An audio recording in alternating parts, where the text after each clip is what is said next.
Shalom, friends. I'd like a moment of your time so I could talk to you about time.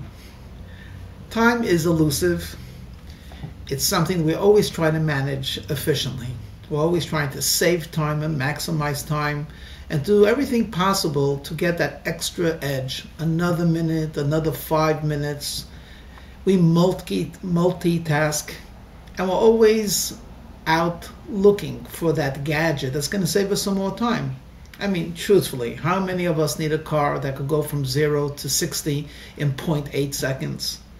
And if your computer connects to the internet in 0.0 nanoseconds, did you really gain that much? Because ultimately, we're back to 24 hours has a day, 60 minutes has an hour.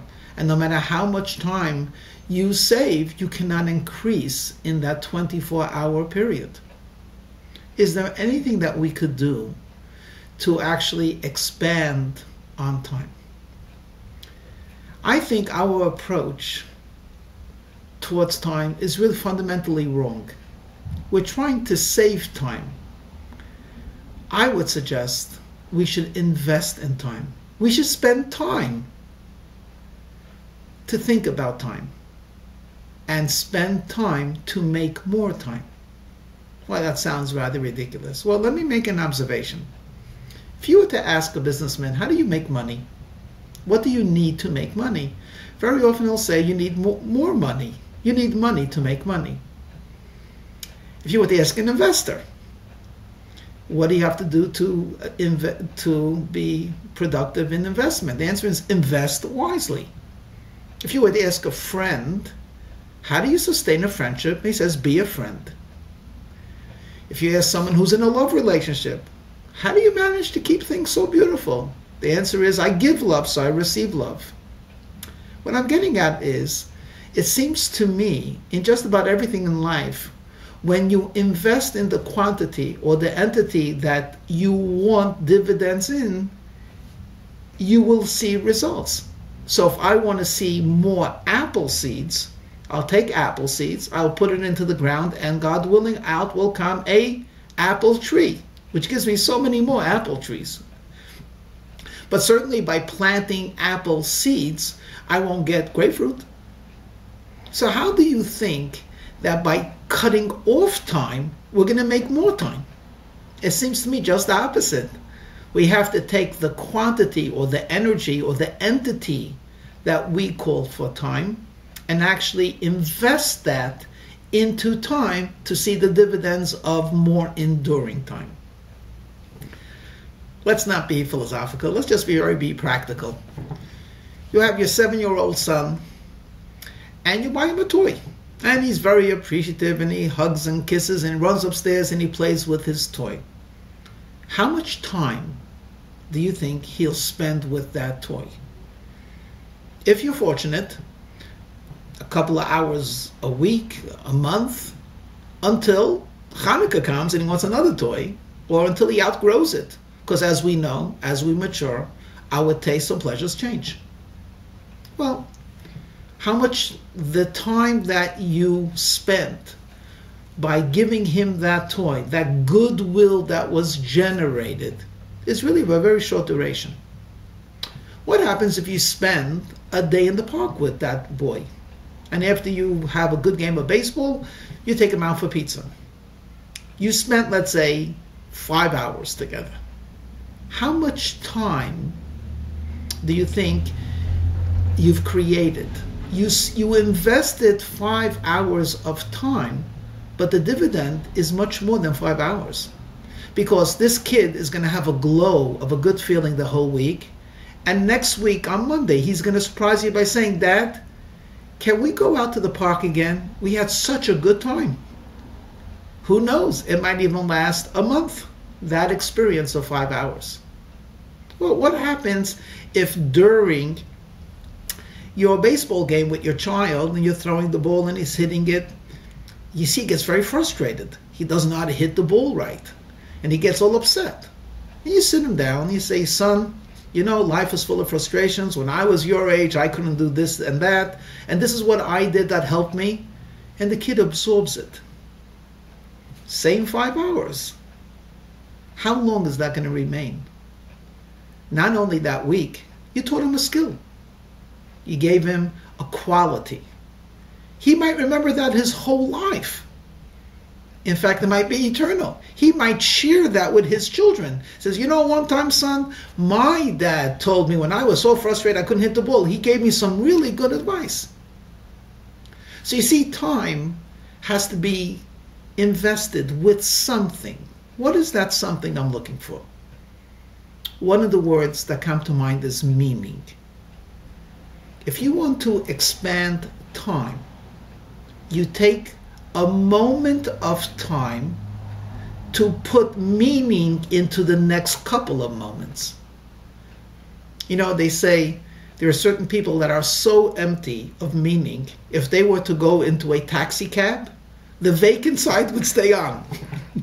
They're in the cab, but the cab driver is driving an empty person. There's nothing there. Vacant. Time, when it's not invested with meaning, is vapid. It's very temporary. Time, when invested with meaning, becomes eternal. Where are we going to get meaning from? That's one issue. And how to invest time with meaning, you need time. I would suggest, as a very rough suggestion, if you were to put 1 minute of time thinking about 59 minutes of time, those 59 minutes of time would last much longer than the 59 minutes. 1 minute per hour, 24 minutes per day. If perhaps you don't want to count that 7 hours sleep, 15 minutes a day thinking about how am I going to change? How am I going to infuse? What am I going to do for the next 15 hours? That 15-minute investment will change your 15 hours. It will change it from temporary to eternal. When we take a look about our great people, for example, this week's story portion, Sarah, she's a heroine. She's our matriarch. She's the mother of the Jewish people. How long did she live? Vayiyu Chayei Sarah, the life of Sarah was 127 years. That's not the longest life, biblically speaking. And yet, countless women are named Sarah. Her life inspires us. She's the quintessential Jewish mother in a positive way. But what did she do? How did she make 127 years last forever? The answer is, she lived a life of meaning. There was nothing haphazard about her life. Every moment was thought out. Every moment meant something. It transcended the immediate. It became relevant not only for the now, but for the future as well. I'll share with you just one insight. Here is a woman. We have no photographs from her. She built no buildings, wrote no poetry as we know it, didn't find the cure for cancer. What did she do? She lived a life to create eternity. God told her and Abraham, they're going to have a son, Isaac. And this courageous lady, the spiritual leader, this loyal companion and helper of her husband, set that all aside because now she had a mission. Her mission was to create the next generation of Jewish people. For that, she was even willing to sacrifice a certain amount of closeness with her husband. They had a serious disagreement about Ishmael. Sarah was adamant, send him away. He's not good for us. He's not good for Isaac. And Abraham was not sure, uncertain, until God himself stuck up for Sarah. Imagine, she's willing to jeopardize her personal relationship, something that she cultivated over so many years and so deep and enduring, over what? Over a possibility of Ishmael might be harmful? Yes, she was willing to do that because she lived her life for a transcendent ideal. So my friends, it's up to us to infuse life with meaning. And we don't have to create meaning. We have a Torah. We have the will of God. We have the teachings and inspiration. We have Judaic culture and heritage. Let's become like an Abraham and Sarah. Let us spend a little bit of time thinking who we are and where we're going.